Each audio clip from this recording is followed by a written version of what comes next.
소프트웨어 정책연구소 2호 선임연구원입니다. 오늘은 통계의 허와실, 숫자의 거짓말에 대해서 이야기를 해보도록 하겠습니다. 통계란 무엇일까요?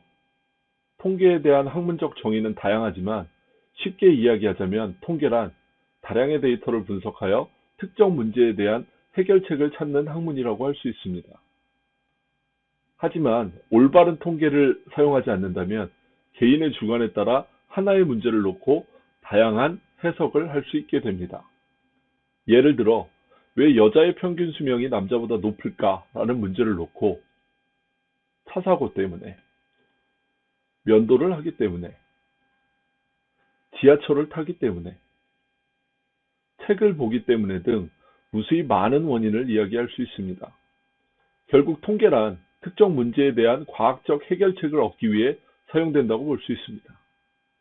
통계는 숫자를 이용하여 이러한 인과관계를 증명하기 때문에 매우 과학적이라고 느껴지고 사람들은 통계에 기반한 결과를 신뢰하게 됩니다. 그렇다면 통계는 항상 사실만을 말하는 걸까요? 지금부터 여러분께 통계적 지식을 이용해 부자가 되는 법을 알려드리도록 하겠습니다. 카지노에서 흔히 접할 수 있고 007과 같은 첩보 영화에서 단골 손님으로 등장하는 유명한 룰렛이라는 게임을 예로 들어 설명해 드리도록 하겠습니다. 보시는 바와 같이 0부터 33까지의 숫자에 일정 금액을 걸면 일정 금액을 따가는 방식의 게임입니다.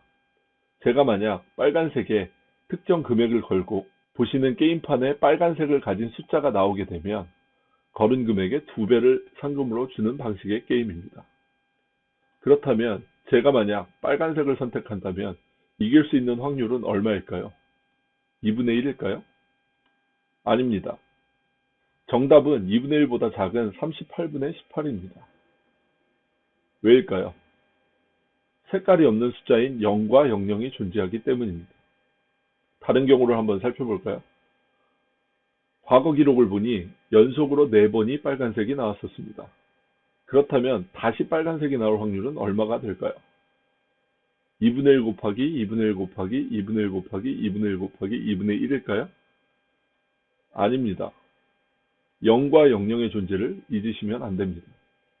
그렇다면 38분의 18 곱하기 38분의 18 곱하기 38분의 18 곱하기 38분의 18 곱하기 38분의 18일까요?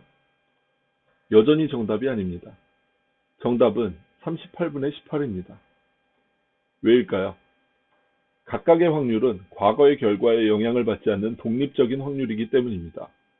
어떤 분께서는 의아해하실 수도 있습니다. 과거의 기초수학에서 연속으로 5번 동전 던지기를 했을 때 똑같이 뒷면이 나올 확률은 2분의 1 곱하기 2분의 1 곱하기 2분의 1 곱하기 2분의 1 곱하기 2분의 1이라고 배웠기 때문입니다. 그러나 이것은 동전 던지기를 5번만 한다는 제약이 있기 때문입니다. 룰렛 게임은 카지노가 망하지 않는 한 계속 진행되기 때문에 무한대의 동전 던지기를 하는 경우와 같다고 보시면 됩니다. 결국 이것은 한 번 동전 던지기를 하는 것과 같은 확률을 가지게 됩니다.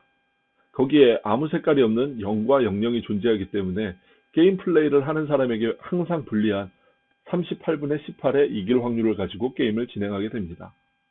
결론적으로 갬블은 이길 수 없는 게임을 하는 것이고 통계적 지식을 이용하여 이러한 사실을 인지하고 갬블을 하지 않는 것이 부자가 되는 길이라고 할 수 있습니다. 유명한 영국의 정치가 벤저민 디즐레일리는 거짓말에는 3가지 부류가 있다. 거짓말, 새빨간 거짓말, 그리고 통계라고 이야기하였습니다. 통계란 특정 문제에 대한 과학적 해결책을 얻기 위해 사용된다고 하였는데 벤저민은 왜 이런 이야기를 했을까요? 벤저민의 이야기는 반은 맞고 반은 틀린 이야기입니다. 진정한 진실을 알기 위해서는 기본적인 통계적 지식이 필수적입니다. 이를 통해 통계로 나온 결과인 것처럼 속이는 것을 구별해낼 수 있어야 합니다. 미국 유명한 껌회사의 광고를 예로 들어보겠습니다.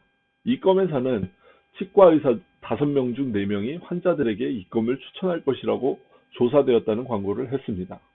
그러나 어떤 치과 의사에게 물어보았는지는 언급하지 않았습니다. 사진과 같은 치과 의사에게 물어보았을 수도 있고 껌회사로부터 일정 지원금을 받은 의사에게 물어본 결과일 수도, 그렇게 생각할 것 같은 사람들만 모아놓고 물어본 결과일 수도 있습니다. 이러한 설문 표본이 일반적인 대표성을 가지지 않았을 때 표본의 대표성이 문제가 있다고 봅니다. 또한 환자들에게 껌을 추천할 거라고 답한 의사 5명 중 4명의 실제 숫자가 사진과 같이 5만 명 중 4만 명인지, 실제 몇십만 명의 치과 의사 중 오직 5명에게만 물어보았는데 운 좋게도 그중 4명이 추천을 할 것이라고 답했을 수도 있습니다. 결국 설문 표본이 일정 수를 넘어서 표본의 편향성이 의심되지 않았을 때, 표본의 비편향성이 확보될 때만 그 응답이 통계적으로 유의미하다고 판단됩니다.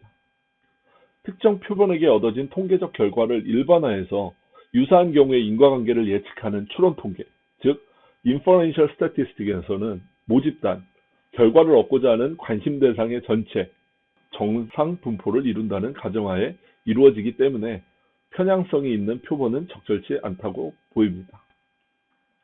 다른 예를 한번 찾아보겠습니다. 몇 년 전 국내에서 자일리톨을 함유한 껌이 충치를 예방한다는 광고가 과대 광고로 적발되었습니다. 조사 결과 하루에 2통의 껌을 씹어야 어느 정도 충치 예방 효과가 있다고 합니다. 이는 통계에서 R 스퀘어라고 불리는 값, 즉 특정 결과에 대해 그 원인이 얼마나 충분히 설명을 하고 있냐를 나타내는 설명력 값이 0.001%와 같이 매우 낮은 경우를 얘기합니다. 매우 미미한 영향력이지만 이를 자일리톨 껌 광고처럼 과대 포장하거나 또는 적정량을 섭취하면 항암 효과가 있지만 과다 섭취 시 당뇨병과 같이 추가적인 질병을 유발할 수 있는데 항암 효과만을 강조하는 경우도 있을 수 있습니다. 통계를 가장한 거짓말은 광고뿐만 아니라 뉴스에서도 찾을 수 있습니다. 우리는 뉴스에서 몇 년도 대비 효과가 몇 배가 증가했다 라는 경각심을 일으키는 기사를 흔히 볼 수 있습니다. 실제로 뉴스에서 통계청 자료를 기반으로 2004년도 대비 2005년도 자살률이 약 12% 감소했다고 발표할 수도 있습니다.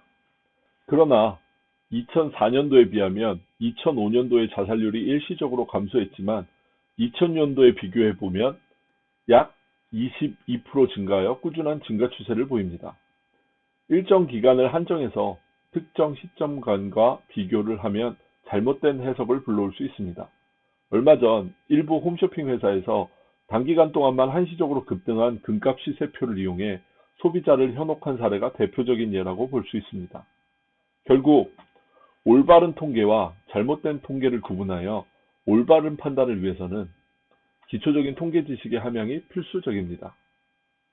많은 분들이 숫자의 거짓말에 현혹되시지 않고 숫자를 정복하여 적절한 판단을 내리시는데 조금이나마 도움이 되도록 통계의 허와실에 대해 오늘 말씀드렸습니다. 감사합니다.